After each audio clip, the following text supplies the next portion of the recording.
그렇다면 언제부터 서로 알고 지내고 있었어요? 사실 이 고려와 몽골의 첫 만남에 대해서는 우리 지난주에도 잠깐 이제 소개한 바가 있는데 1216년에 이 거란이 몽골에 쫓겨가지고 이 고려 영토 쪽으로 들어와요. 그래서 고려가 정말 한 3년 동안 정말 이 가진 고생을 하면서 겨우 이제 거란족을 지금의 평양 부근인 강동성 쪽으로 이렇게 몰아넣었어요. 근데 그때 마침 그 거란을 뒤쫓고 있던 몽골 군도 여기에 이제 합류를 해가지고는 이제 고려를 이제 도와주겠다. 우리 서로 같이 협공을 하자.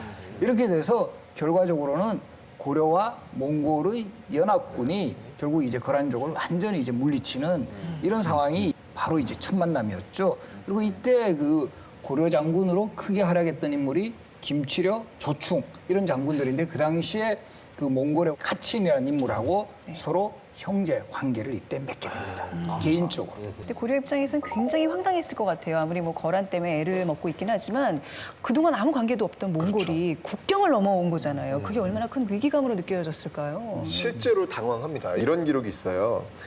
몽골은 이적 중에서도 가장 흉한하고 일찍이 우호 관계가 없었으므로 다들 놀라서 그 진실성을 의심했다.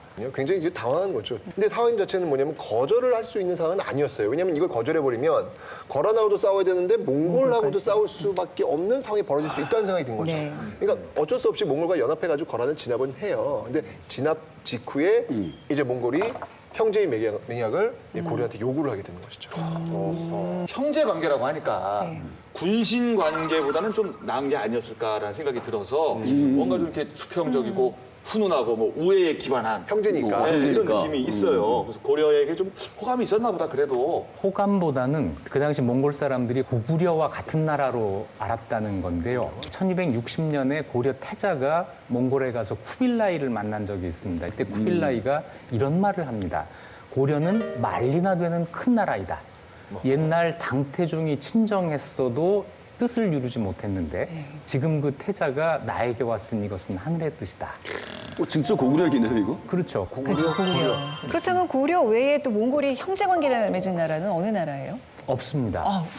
네. 이렇게 형제든 동맹이든 이런 걸 맺은 경우가 이때까지 몽골에서 없었습니다.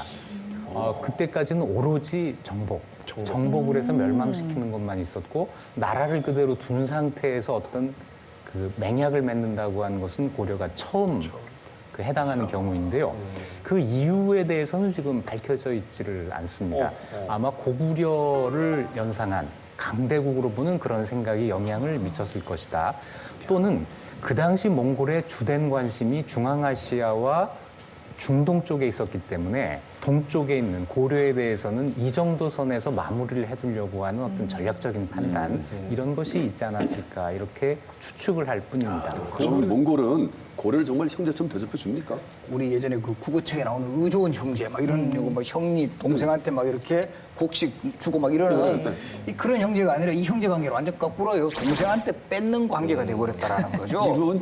그래서 이제 네. 그 몽골이 이제 고려에 사신을 보내면서 결국 이 사신을 보내는 가장 큰 목적은 고려에 공물을 요구하는 거예요. 공물을 실제 그 당시에 1221년 8월에 그 몽골 쪽에서 요구했던 공물의 내역을 보면 수달 가죽 1만 장, 고운 비단 3,000필, 고운 못이 2,000필, 연화 1만 근 이런 것들을 막 요구해가 가는 데다가 문제는 이 몽골 사신들이 너무 자주 오는 거예요.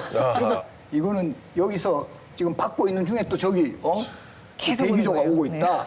그렇게 해서 결과적으로 이 1221년에는 1년에 4번이나 살신이 와요. 아니, 도대체 몽골은 왜 이렇게 무리하게 고려한테 요구를 한 겁니까? 형제 관계에 대한 해석이 서로 달랐던 것 같습니다. 아하. 고려는 국가 간의 형제를 맺는다는 게 상당히 어색했을 것인데요.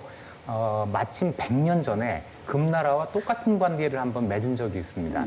그때 고려는 금에게 칭신상표하는 것으로 그러니까 신하를 칭하고 표문을 보내고 그리고 조공을 하는 것으로 관계를 맺었었는데 그것과 똑같은 것으로 이때 해석을 합니다. 문제는 몽골은 이 형제 관계를 처음부터 끝까지 투베라는 말로 표현을 합니다. 투배. 투배, 투항해서 절을 한다, 복종한다는 뜻이죠. 그러니까 몽골은 형제 관계를 맺은 고려를 자기들이 복속시켰다고 생각을 했고 정복자로서의 자기의 권리를 주장을 했던 것이라고 할 수 있습니다. 마리조와 형제 맥약이지 거의 지금으로 치면 불평등 조약이네요. 그 몽골의 그 무리한 조공 요구, 이 곡물 요구도 이제 굉장히 좀 심했지만 사신들의 횡포도 이게 너무 장난이 아니었어요. 예를 들면은 그러니까 곡물이 갔잖아요. 그 마음에 안 드는 거예요. 그럼 다시 갖고 와요. 와가지고 휙 던지는 거예요. 마음에 안 든다 이거죠. 게다가 뭐 접대가 안 좋다라고 해가지고 뭐 이거 화를 막 쏘고 몽둥이로 막 두들기고 난장판을 벌리는 거예요. 아주 무례한 그런 모습들 보이는 거죠.